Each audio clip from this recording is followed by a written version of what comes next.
গেছে মন, বরফে ঢাকা রাস্তায় খুঁজে ফিরি আপনজন।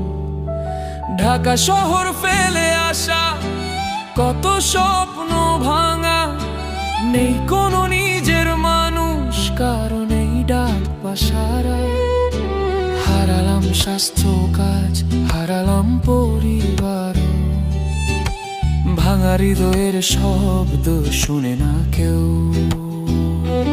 এখানে তো নিঃশ্বাস নিতে কষ্ট লাগে, বুকে জমে বিষাদ এই পরবাসের অন্ধকার।